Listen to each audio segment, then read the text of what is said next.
Sir cab auto பைக்குன்னா red taxi மட்டும்தான். வணக்கம், இது மின்னம்பலம். நான் விஷால் முனிவர். இன்றைய நேர்காணலில் நம்மோடு இணைந்திருக்கிறார் பத்திரிகையாளர் சுவாமிநாதன். வணக்கம். வணக்கம். இன்றைக்கு டீலிமிட்டேஷன் தொடர்பாக முதல்வர் விஜய் அவர்கள் ஒரு தனி தீர்மானத்தை கொண்டு வந்திருந்தாரு. அந்த ஒரு தனி தீர்மானத்தை திமுக ஆதரவு தெரிவிச்சிருந்தாங்க. கடந்த வாரம் நடந்த அந்த அனைத்து கட்சிகளினுடைய எம்பிக்கள் கூட்டத்துல திமுக புறக்கணிச்சிருந்தாங்க. அதே போல தாவேகா சார்பில் நோ டீலிமிட்டேஷன் அப்படின்னு அவங்க சொல்றாங்க. திமுக பொறுத்தவரைக்கும் ஃபேர் டீலிமிட்டேஷன் சொல்லியிருந்தாங்க. இந்த தீர்மானத்தை திமுக ஆதரிச்சது எப்படி நம்ம புரிஞ்சுக்கிறது? இல்ல, இந்த தீர்மானத்தை திமுக ஆதரித்தது என்பது அவர்கள் இதற்கு முன்பு கடந்த முறை தோற்கடிக்கப்பட்டது மசோதா. தோற்கடிக்கப்படுகிற பொழுது திமுக எடுத்த நிலைப்பாடு, அது சட்டமன்றத்திற்குள்ளும் அவர்கள் இந்த நிலைப்பாடு தான், வெளியிலும் இந்த நிலைப்பாடு தான். அந்த நிலைப்பாட்டை நோக்கி இன்னைக்கு திமுக தள்ளிவிடப்பட்டிருக்குன்னு தான் நான் பாக்குறேன். இதை நகர்த்தின இடம் தாவேக்கான்னு தான் நான் பாக்குறேன். 6 முதல் 60% வரை ஆடி தள்ளுபடியுடன் சூப்பர் சரவணா ஸ்டோர்ஸ், சென்னை, மதுரை, கோவை.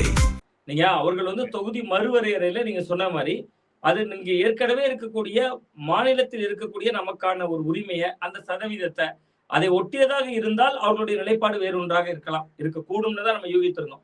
இன்னொன்று மிக முக்கியமா, அவர்கள் தொடர்ந்து ஒரு விஷயத்தை தெளிவுபடுத்திட்டு இருந்தாங்க. அது இன்னும் டேபிளுக்கு வரலங்க, அந்த மசோதா வரட்டும், நாங்க படிக்கட்டும், நாங்க சில கோரிக்கைகள் கொடுத்துருக்கோம், அந்த கோரிக்கைகளை ஏற்கிறாங்களா இல்லையான்னு பார்க்கணும், வெயிட் அண்ட் வாட்ச் தான் அது ஏறக்குறைய. அந்த சூழல்ல இருந்ததை நீங்க தொகுதி மறுவரையறை மசோதா தொடர்பாக ஒரு எம்பிக்கள் கூட்டத்தை தாவேகா போட்டுட்டாங்க. அந்த கூட்டத்துல திமுக கலந்து கொள்ளல. திமுக மட்டுமில்ல, அதிமுக, பாமக உள்ளிட்ட எந்த கட்சியிலும் கலந்துக்கல. அப்ப அது ஏற்கனவே அதை புறக்கணித்திருக்கிறார்கள்.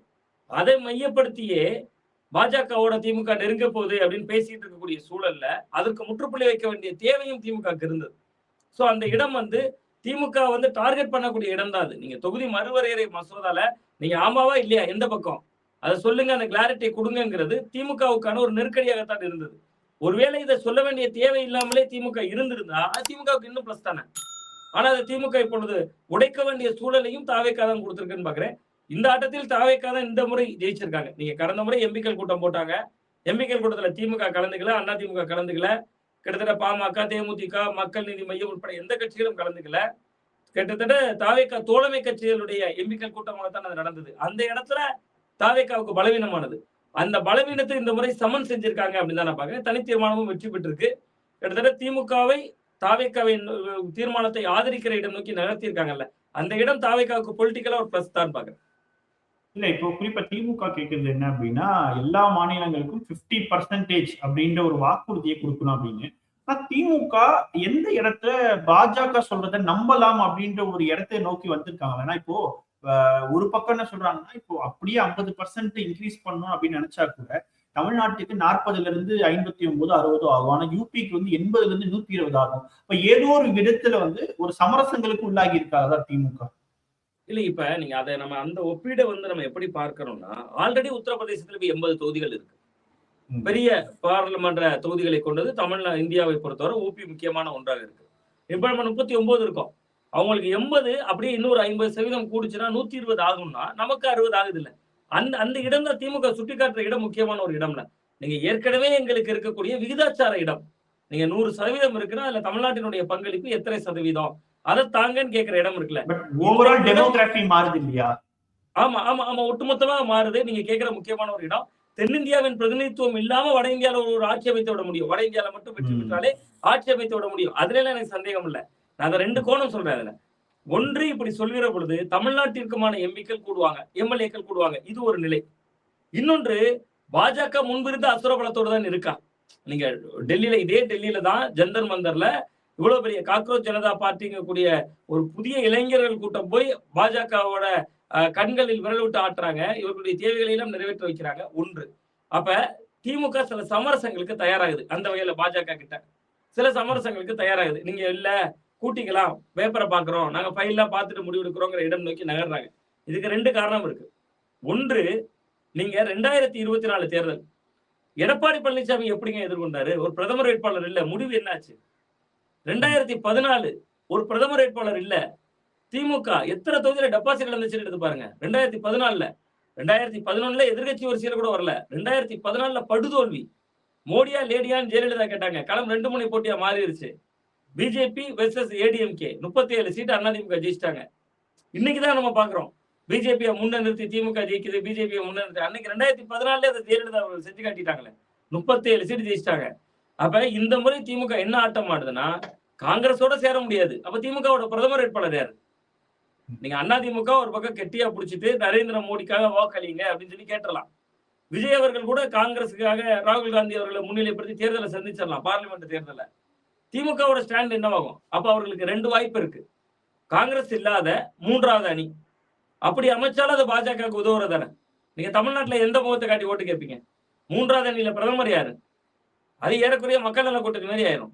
அப்ப திமுக பாஜகவோட நெருங்குதுன்ற விமர்சனம் இருக்கு இல்லையா, அதோட ஒட்டிதான் இருக்கு அவங்களுடைய கருத்து. ஆமா, நிச்சயமாக அது நெருங்குது என்பதை தாண்டி அது காலத்தின் கட்டாயம்.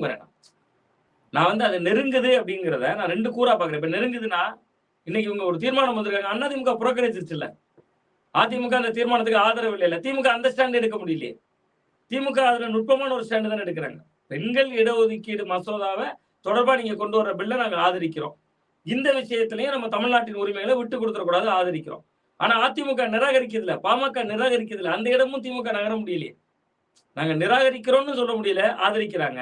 அதுக்குள்ள சில கோணங்களை வைக்கிறாங்க. இன்னொரு பக்கம் பார்லிமெண்ட்ல அங்க இருக்கக்கூடிய திருச்சி சிவா போன்றவர்கள் என்ன சொல்றாங்க? தொடர்ந்து தொகுதி மறுவரையறை விஷயத்துல நீங்க கடந்த கால உங்க நிலைப்பாடு என்னங்க? 25 வருடம் தள்ளி போடணுங்கிறது. நான் அதுதான் சொல்றேன். திமுக ஒருவேளை பாஜகவோட ஒரு அண்டர்ஸ்டாண்டிங் பாலிடிக்ஸ் பண்ணுனாங்கன்னா அது திமுக எதிர்காலத்துக்கு நல்லது. நீங்க தமிழ்நாட்டுக்கு நல்லதா, அகில இந்திய அரசியலுக்கு அது நல்லதா, தமிழ்நாட்டுல மத சார்பின்மையை காக்கிறதுக்கு நல்லதா, அதெல்லாம் 2வது கேள்வி. ஒரு கட்சிக்கு எதிர்காலம் வேணுங்க. முதல்ல நீங்க அதிமுக நிலைமை என்ன? நீங்க ஒரு புதிய சக்தி வருது, 35% ஓட்டை எடுக்குது, தொடர்ந்து தன்னை களத்துல ஒரு அதிமுகவை அது காட்டிக்குது. நீங்க இந்த ஆட்சி இந்த 3 மாசத்துல பாருங்களேன், வெறும் 90 நாள் 100 நாளுக்குள்ளாடி அனிதா ராதாகிருஷ்ணன் கைது, மார்கண்டேயன் கைது, எதிர்கட்சி தலைவர் உதயநிதி ஸ்டாலின் அவர்களே கைது, சிவசங்கர் போன்ற முன்னாள் அமைச்சர்கள் வீட்டுல ரெய்டு, ஏவாவேலு, தொடர்ந்து பட்டியல் போட முடியுமா? ஜெயலலிதா அவர்களை விட தீவிரமாட்டு திமுக எதிர்ப்பை காட்டுறாங்களே. அப்ப இதுல இன்னொரு உட்கோணம் இருக்கு. இவர்கள் லஞ்ச ஒழிப்புத்துறை வழக்கு போடட்டும், வழக்குல 99 லட்சம் ரூபாய்க்கு மேல உள்ள வழக்குன்னா அமலாக்கத்துறை உள்ள உரிமை எடுத்து, அப்ப எத்தனை எதிரியை சமாளிக்கும் திமுக? ஒரு பக்கம் விஜயோடு மோதணும், இன்னொரு பக்கம் பாஜகவோடும் கடுமையான மோதல மோதணும். நீங்க கடந்த 90-100 நாட்கள்ல பாஜக எதிர்ப்பு போராட்டமோ ஆர்ப்பாட்டமோ திமுக கடந்த காலத்தை போல செய்துதான். கேட்டா நண்பர்கள் சொல்றாங்க, நிறைய திமுக நண்பர்கள் இருக்காங்க, நண்பர்கள் சொல்றாங்க, நாங்க ஆளுங்கட்சியாக இருக்கும் போதே எதிர்த்தாங்க, நாங்க இன்னைக்கு ஆளுங்கட்சியாகவே இல்லைங்கிறாங்க. நீட்டு தமிழ்நாட்டுல நீட்டே மோசடினோம், வட இந்தியால நீட் தேர்வுல மோசடிங்கிறாங்க. அந்த நீட் மோசடிக்கு எதிராக சிபிஐயோட பால நிலத்தை திறக்கிறாங்களே, ஏன் திமுக அதை முன்னெடுக்கல? தமிழ்நாட்டுல அமைப்பு ரீதியா வலுவாக இருக்கக்கூடிய கட்சி திராவிட முன்னேற்ற கழகம். எத்தனை மாவட்டங்கள், ஒவ்வொரு மாவட்டத்திலையும் இப்ப கடைக்கோடி கன்னியாகுமரி எடுத்துட்டா கூட கிழக்கு மேற்கு, திருநெல்வேலி எடுத்துக்கிட்டா மத்திய மாவட்டம் உட்பட 3 பிரிவுகளா இருக்கு. இப்படி ஒவ்வொரு மாவட்டத்திலும் மாவட்ட கலை அலுவலகங்களை திறந்து திமுக அந்த போராட்டத்தை கையில் எடுத்திருந்துச்சுன்னா தமிழ்நாடு நிலை குறைஞ்சிருக்குமே. பாஜகவுக்கு எதிரான போராட்டம், தாவேக்காவுக்கு எதிரான போராட்டம் இல்லையே. இப்ப யாரு பாஜக சிநேகமா இருக்கிறதுன்னு போட்டி நடக்குது. தாவேக்கா என்ன பண்றாங்க? ஒரு பக்கம் ராகுல் காந்தி அவர்களுடைய கைதை கண்டிக்கிறாங்க, ஜனநாயக விரோதம்ங்கிறாங்க. அதே கோரிக்கைக்காக தமிழ்நாட்டுல போராடுற மாணவர்கள் மேல கைது நடவடிக்கை எடுக்கிறாங்க. அப்ப அதனால பாஜக எதிர்ப்பு என்கிறது நீர்த்து போய்விட்டது. திமுக ஒரு அனுசரணை அரசியல் தான் நான் சொல்றேன். கூட்டணி அரசியல் நேரடியா போய் அதுக்கான தேவை என்ன இருக்கு? இன்னும் 3 ஆண்டுகள் இருக்கு தேர்தலுக்கு, அதுக்கான அவசியம் இல்லை. இன்னைக்கு மசோதாக்கள்ல வெளிநடப்பு செய்தாலே போதுமே, அவங்க அது செய்ய மாட்டாங்க, நம்மளால எப்படி உத்தரவாதப்படுத்த முடியும்? இப்படி பல விஷயங்கள் இருக்கிறது. சோ அப்ப திமுக பாஜக என்பது பழைய கால பகைமை இல்லைல்ல, அதுவே ஒரு அனுசரணைக்கான பாதையை தானே காட்டுதுன்னு பாக்குறேன். ஓகே, குறிப்பாக நம்ம சட்டமன்றத்தில் நடக்கும் பொழுது நிதியமைச்சர் மரியவில்சனுடைய பேச்சு ரொம்ப சர்ச்சையை ஏற்படுத்தியது. திமுக தரப்புல இருந்து அவருடைய மொழிநடை குறித்தான கேள்விகள் கேட்கப்படுது. நான் பிறப்பால் கிறிஸ்தவர் அப்படின்னு சொல்லிட்டு எனக்குன்னு ஒரு மொழி இருக்கு அப்படின்றத அவர் சொல்லியிருந்தாரு. அதன் பிறகு இன்றைக்கு நான் we will come back அப்படின்ற ஒரு விஷயத்தையும் சொல்லியிருந்தாரு. அந்த பேச்சை எப்படி நம்ம பார்க்கணும்? இல்லைங்க, அது ரொம்ப ரொம்ப அவதூறான பேச்சுங்க. சபாநாயகர் சபை மரபுக்கு உட்பட்டு நடவடிக்கை எடுக்க வேண்டிய விவகாரம். மிரட்டல் துணியில் பேசினார் அன்னைக்கு. அவர் மைக்கை இப்படி சரிச்சு வைக்கிறார். அது என்ன சட்டமன்றம், என்ன சந்தை கூடமா? நிச்சயமா இல்லையா. அவருடைய உடல் மொழியிலே ஒரு ஆவேசம் வெளிப்பட்டதில்ல அன்னைக்கு. எனக்கு நான் பைபிளை படித்து வளர்ந்தவன், கிறிஸ்தவம் அன்பை போதிக்கிறது, தமிழ் படிச்சா அன்பு வராதுங்கிறது. அன்பிற்கும் உண்டோ அடைக்குந்தால் ஆர்வலர் புன்கண்ணீர் பூசல் தரும்ங்கிறதுல இருந்து தொடங்கி அன்புடையார் எல்லாம் தமக்குரிய, அன்பிலார் என்பும் உடையர் பழக்க, அன்பு உனக்கு இருந்துருச்சுன்னா இந்த உலகத்துல எல்லாமே உனக்குதான் சொல்லக்கூடிய வள்ளுவரை தந்தது தமிழ் சமூகம். அவரு அதை கூட விட்டுருங்க, அவர் கிறிஸ்தவத்தை உயர்த்தி பேசுகிறார். அவர் வருகிற பொழுது சட்டமன்றத்துக்கு அன்னைக்கு பட்ஜெட் உரைக்கு வருகிற பொழுதே கிட்டத்தட்ட ஒரு சிலுவையோடு தான் வந்தார் என்பதும் ஒரு பெரிய சர்ச்சையானது. நீங்க சிலுவையோடு வந்தாலும் தவறுதாங்க, திருப்பதி கோயில போய் பூஜை செய்து விட்டு வந்தாலும் தவறுதான். தமிழ்நாடு என்பதற்கு ஒரு தனித்த அடையாளமே இங்க ஜாதி கிடையாது, மதம் கிடையாது, இங்க மொழி உண்டு. அதனாலதான் நம்ம தமிழ்நாடு, தமிழகம்ங்கிறோம். அது நம்ம உணர்வு ரீதியா கனெக்ட் செய்யக்கூடிய ஒரு விஷயம். அவர் கிறிஸ்தவத்தை சொல்றதுனால சொல்ல வேண்டியிருக்கு. நீங்க தமிழ் நான் படிக்கல, நான் கிறிஸ்தவர் இதுல வந்தவர் அப்படிங்கக்கூடிய அந்த அவருடைய அந்த வார்த்தை சொல்லாடனால சொல்ல வேண்டியிருக்கு. 9ஆம் வகுப்பு படிக்கிறப்ப ஒரு பாடம் உண்டு, ஜியோ போப் அவர்களை பத்தின பாடம். அது அந்த ஜியோ போப்பை சொல்றப்பயே கப்பலில் வந்த 8 திங்களிலேயே தமிழ் படித்தவர் அப்படின்னு தொடங்கும் அந்த பாடம். கப்பல்ல வந்து 8 திங்களிலேயே தமிழ் படிச்சுட்டாரு. அது மட்டும் இல்ல, தன்னோட கல்லறையில எங்க மதம் பரப்புவதற்காக தமிழகம் வந்தவரை சொல்றாரு. மேலைநாட்டுல இருந்து மதம் பரப்புவதற்காக வந்தவர். அவர் வந்து தன்னோட கல்லறையில தன்னை ஒரு தமிழ் மாணவன் எழுத சொன்னார். வீரமாமுனிவர், ஜோசப் பெஸ்கிங்கிற பேரு. அவர் தன்னோட பெயரையே வீரமாமுனிவர்னு மாத்தினாரு. கன்னியாகுமரி மாவட்டத்துல பாத்தீங்கன்னா வீரமாமுனிவர் பேச்சாளர் பேரவைன்னு ஒரு மையம் இருக்கு. அங்க வந்து இந்து, கிறிஸ்தவர், இஸ்லாமியர்னு பாகுபாடுலாம் கிடையாது. அந்த வீரமாமுனிவர் பேரவையில யார் வேணாலும் போலாம், போய் பேச்சாளர் பயிற்சி கொடுப்பாங்க. இந்த மாதிரி நிறைய விஷயங்கள் வந்து நீங்க கிறிஸ்தவம் தமிழுக்கு செய்த தொண்டே அளப்பரியது. இங்க தமிழ் வேறு, கிறிஸ்தவம் வேறு, இந்துத்துவம் வேறு அப்படிங்கிறது இல்ல. அன்பே சிவம்னு சொல்றது யாரு? சைவம் சொல்லுது அன்பே சிவம்னு. அன்பும் சிவமும் இரண்டென்பர் அறிவிலார், அன்பே சிவமாவது யாரும் அறிவிலான்னு. நீங்க இஸ்லாமும் அப்படிதான். இஸ்லாம்ங்கிற சொல்லுக்கே அமைதிங்கிறது பொருள். அமைதினா அன்பு. அப்ப இது மாதிரி வந்து ஒரு மத ரீதியாக பேசுவது அது காயப்படுத்துங்க. உண்மையிலே வந்து கிட்டத்தட்ட ஒரு மாற்று சக்தி என்று வந்தவர்கள்ட்ட இது மாதிரியான வார்த்தை சொல்லாடல்களை பார்க்கிற பொழுது அது ரொம்ப ஆபத்தானது. இதுக்குள்ள நுட்பமா இன்னொரு ஆபத்து ஒளிஞ்சிருக்கு. நீங்க இந்த சபை நடவடிக்கை எப்படி மட்டும் பார்க்காதீங்க. சபாநாயகர் நான் ரொம்ப நல்ல மனிதர், ரொம்ப நேர்மையானவர், அப்பழுக்கற்றவர், சபையை நல்லாவே வழிநடத்துகிறார் பார்த்தவர. அவர் கொஞ்சம் கிறிஸ்தவம் சார்ந்த நிகழ்வுகள்ல ஒரு பக்கம் கலந்து கொள்கிறார். அது பொதுவெளிக்கு வருது, மக்கள் பாக்குறாங்க, அதுல யாருக்கும் மாற்று கருத்து இல்ல. இன்னொரு பக்கம் மரியவில்சன் போன்றவர்கள் இப்படி பேசுறாங்க. இந்த அரசியலை நீங்க இப்படி புரிஞ்சுக்கங்க. இப்படியெல்லாம் களம் இருக்கிற பொழுது பாஜகவுக்கு அது சாதகமா அமைஞ்சிடும்ல. நீங்க ஒரு சட்டமன்றத்துல இருந்து நீங்க வந்து ஒரு நான் கிறிஸ்தவன் என்று ஒரு நிதியமைச்சர் சொல்லிக் கொள்வதும், சபாநாயகர் ஒரு கிறிஸ்தவ போதக விழாக்களில் தொடர்ந்து பங்கெடுப்பதும், முதல்வர் தன்னுடைய பெயரை நேற்று வரை படங்களை நடிக்கிற பொழுது வெறும் விஜயாக இருந்தவர் இன்றைக்கு ஜோசப் விஜய் என்று தொடர்ந்து அடையாளப்படுத்தப்படுவதும் அது ரெக்கார்ட் நேம், அது ஒன்றும் மாற்றம் கிடையாது. பட் அது வந்து நீங்க ஒரு கிட்டத்தட்ட நீங்க உங்க நினைவுல இருக்கோங்க, கட்ச் ராஜா ஒரு முறை ஜோசப் விஜய்னாரு. மெர்சல் படம் வெளியான நேரத்துல விஜய் அவர்களை ஜோசப் விஜய்னு அறிக்கை விட்டார். பதிலுக்கு விஜய் அவர்கள் ஜோசப் விஜய்னு அறிக்கை விட்டார். தமிழ்நாடு அன்னைக்கு அவர் பின்னாடி நின்னுச்சு. ஜாதி தோத்து போச்சு, மதம் தோத்து போச்சு, பாஜகவோட வலதுசாரித்துவ அரசியல் தோத்து போச்சு. விஜய் ஏங்க ஜோசப் விஜய் போட்டிருக்காருன்னு கேட்கல. மெர்சலுக்கு அடுத்து வந்த படத்துல வழக்கம் போல விஜய் தானே போட்டீங்க, அப்ப ஜோசப் விஜய் இல்லையே. அப்ப நீங்க இந்த விஷயத்தான் நான் பாக்குறேன்.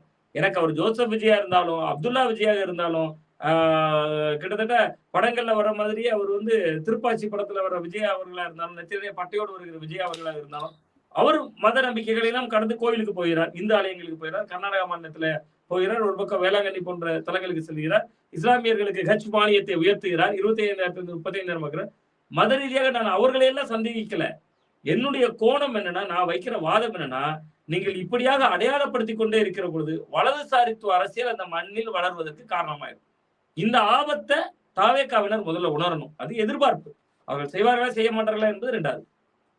ஓகேண்ணா. இறுதியா ஒரு கேள்வி என்னன்னா, ஓவராலா இப்போ இந்த சட்டமன்றம்ன்றது நடைபெற்று கொண்டு இருக்கு. எதிர்கட்சிகள் எல்லாமே வந்து லைவை வந்து ஒழுங்கா காட்டுறீங்கன்னு சொல்லி பாராட்டுகள் எல்லாம் கொடுக்கறது இந்த மாதிரி நடக்குது. இந்த சட்டமன்றம் அப்படின்றது இதற்கு முன்னாடி கம்பேர் பண்ணும்பொழுது எப்படி வித்தியாசப்படுது நீங்க பாக்குறீங்க? இல்ல, நிறைய வித்தியாசங்கள், நிறைய மாற்றங்கள் இருக்குன்னு பாக்குறேன். முதல்ல பாராட்டுகள், லைவை காட்டுறாங்க, அதுக்கு உள்ளபடியே வந்து முதலில் பாராட்டுகள். இன்னொன்று, இதுவரைக்கும் இல்லாத ஒரு சம்பவம் என்னன்னா, சட்டசபை நிகழ்வுகளை ஆர்வமாக பார்ப்பவர்கள் எண்ணிக்கை பெருகிருக்கு. அது விஜய் அவர்களுடைய வருகைதான் காரணம். விஜய் அவர்கள் சும்மா இருந்தாலும் அந்த பேச சும்மா பாக்குறதுக்கு விரும்புறாங்களே மக்கள். அவர் பல நேரங்கள்ல அமைதியாக ரசிப்பு தன்மை கூட இல்லாம சும்மா தான் உட்கார்ந்துருக்கிறார். இருந்தாலும் அவர் அப்படியே இருக்காருங்க அப்படின்னாலும் பாக்குறாங்க. ஏங்க இப்ப அவர் சிரிக்கிறாருங்க. நீங்க ஒண்ணுமே இல்லை, நம்ம ஊடகங்களே சொல்றேன், டிஜிட்டல் தளங்கள்ல பல தளங்கள்ல பாக்குறப்ப இவர் பேச்சு அதிர்ந்து சிரித்த முதல்வர், மௌனமாக ரசித்த முதல்வர் பாக்குறப்ப வியூஸ பாக்குறோம். நம்ம தமிழ்நாட்டுல அரசியல்ல ஒரு புது பாய்ச்சல் நிகழ்ந்திருக்கு. தாவேக்காவை விமர்சிப்பது ஒரு நிலையில விமர்சித்தாலும் தமிழக அரசியல்ல ஒரு புதிய பாய்ச்சல். இளைஞர்கள் அதிகமான பேர் இந்த சட்டமன்றத்தை கவனிக்கிறாங்க. அதெல்லாம் மக்கள் மன்றம். நான் 2 மாற்றத்தையும் சொல்றேன். முதல்ல மக்கள் மன்றத்துல இது ஒரு பெரிய ஆரோக்கியமான ஒரு மாற்றம் ஒன்று. 2வது, சட்டமன்றத்திற்குள்ள நான் உள்ளபடியே சொல்றேங்க, தாவேக்காவினர் ரொம்ப பலவீனமாக இருப்பார்கள் என்று தான் நினைத்தேன். சட்டசபை கூடுகிற பொழுது திமுகவை எப்படி எதிர்கொள்வாங்க, அதிமுக எப்படி எதிர்கொள்வாங்க, பழம் தின்று கொட்டை போட்டவர்கள் கிராம பகுதியில் அது மாதிரியான நபர்கள் இவர்களால் சமாளிக்க முடியுமா அப்படின்லாம் எதிர்பார்ப்பு இருந்த போது அதையும் கூட ரொம்ப லகுவாக தான் ஹேண்டில் பண்ணிருக்காங்க. ஒரு சில விஷயங்கள் இருக்கு. நம்ம என்ன விஷயம் பேசினாலும் மாண்புமிகு பேரவைத் தலைவர் அவர்களே, பேரவைத் தலைவரை பார்த்து பேசணும். இங்க ஒருவருக்கு ஒருவர் பார்த்து பேசிக்கிறாங்க. நீங்க கடந்த காலங்களில் சட்டமன்றத்துல தெரியும், ஒருவருக்கு ஒருவர் பார்த்து கொண்டார்கள், ஒருவருக்கு ஒருவர் சிரித்துக் கொண்டார்கள். அதனால அரசியல் கட்சிகள் எவ்வளவு பெரிய பிரளயம் வந்ததெல்லாம் தெரியும். இங்க நேரடியாக ஒருவருக்கு ஒருவர் பேசிக்கிறாங்க, நேரடியாக பெயரை சொல்லி பேசிக்கிறது, இது போன்ற விஷயங்கள் அந்த சபையின் கண்ணியம் காக்கப்படுகிற தன்மையில கொஞ்சம் குறைவு இருக்கு. ஆனா சபாநாயகருக்கு பாராட்டுங்க, ரொம்ப அழகா கொண்டு போறாரு. நீங்க பழைய கால ஒப்புமைகளோடு மற்ற ஏதோ ஒரு விஷயங்களோடும் அவர் அவ்வளவு ஆழமாக கொண்டு போகிறார். மொத்தத்தில் இந்த சட்டமன்றம் என்பது பல புதிய விஷயங்களை உள்ளடக்கினதான். பழைய கால மரபுகள் என்பதை தாண்டி பல புதிய விஷயங்கள், அடிக்கடி ஆளாளுக்கு குட்டி கதைகள் சொல்றது எடுக்கிறதுன்னு கிட்டத்தட்ட ஒரு சினிமா தன்மை கொண்ட சபையாக கொஞ்சம் கொஞ்சமா மாறிட்டு இருக்குன்னு பாக்குறேன். பட் அது ஆரோக்கியமாக இருக்கா, ஆபத்தாக இருக்கான்னா ஆரோக்கியமும் இருக்கிறதுன்னு தான் நான் பாக்குறேன். அது வந்து கிட்டத்தட்ட ஒரு புதியவர்கள் வந்திருக்கிறார்கள், நிறைய விஷயங்களை செய்திருக்காங்க. அது கொஞ்சம் ஓரளவு ரசிப்பு தன்மையுடனும் இருக்கத்தான் செய்கிறது அப்படிதான் பாரு. ஆனா சில எம்எல்ஏக்கெல்லாம் பேசுறாங்க. இன்னைக்கு கூட பேசினார் ஒரு பாமக எம்எல்ஏ நினைக்கிறேன். எங்களுக்கு காரு கூட இல்லைங்க, காரு கொடுங்க. எங்களுக்கு கிட்டத்தட்ட செருப்பு போடாமலாம் சட்டமன்றத்துல எம்எல்ஏக்கள் இருக்காங்க. அவர் பாவம் 2021 எம்ஆர் காந்தி இருந்தார். அவர் 3வது இடத்துல தோல்வி அடைஞ்சிட்டார் இந்த முறை. அவர் எம்ஆர் காந்தி இன்னும் சட்டமன்றத்துல இருக்கிற ஞாபகத்துல பேசுறாருன்னு நினைக்கிறேன். செருப்பு போடாத எம்எல்ஏக்கள் இருக்காங்க, கார் கொடுங்கன்னு பேசலாம் ஆபத்தானது. நீங்க மக்களின் குரலாக ஒழிக்க கூடியிருக்க கூட்டம், முதல் கூட்டம் இது. முதல்ல எங்களுக்கு கார் தாங்கன்னா ஒரு பக்கம் செலவு குறைக்கிறோங்கிறீங்க, நிதி சுமை அதிகமா இருக்குங்கிறீங்க, கடன் வாங்குறேங்கிறீங்க. 234 எம்எல்ஏக்கு கார் வாங்கின செலவு யார் கொடுக்குறது? ஏற்கனவே தலைமைச் செயலகத்துல முதல்வர் அலுவலகம் வேற இடத்துக்கு போறதுக்கான செலவே இருக்கு. சோ இது போன்ற விஷயங்களை தவிர்க்கணும்னு நினைக்கிறேன். இன்னொரு எம்எல்ஏ கூட பேசுகிற போது சொல்கிறார், போன ஆட்சியில போலி பட்டா கொடுத்துட்டாங்கிறாரு. சோ இது போன்று அந்த கைதட்டலுக்காக, வெறும் கூச்சலுக்காக மேடை பேச்சாளர்கள் போல பேசுகிற தன்மை அது நிறைய இருக்கு. இன்னொரு நாள் கூட நீங்க கேட்ட மாதிரி உதயநிதி ஸ்டாலின் அவர்களும் ஆதவ அர்ஜுனா அவர்களும் மோதி கொண்டது. ரூபாய் 900 கோடி கொடுத்தது யார்? நீங்க உங்க மாமனாரிடம் கேளுங்க, நீங்க உங்க அப்பா கிட்ட கேளுங்க, அப்படி என்பது போன்ற வாதங்கள், தனிநபர் விரோதங்கள், அதெல்லாம் தவிர்க்கப்பட வேண்டும் எதிர்காலத்துல. சார், கேப் ஆட்டோ பைக்குன்னா ரெட் டாக்ஸி மட்டும்தான். 6 முதல் 60% வரை ஆடி தள்ளுபடியுடன் சூப்பர் சரவணா ஸ்டோர்ஸ், சென்னை, மதுரை, கோவை. மின்னம்பலம்.com தமிழின் முதல் மொபைல் பத்திரிகை.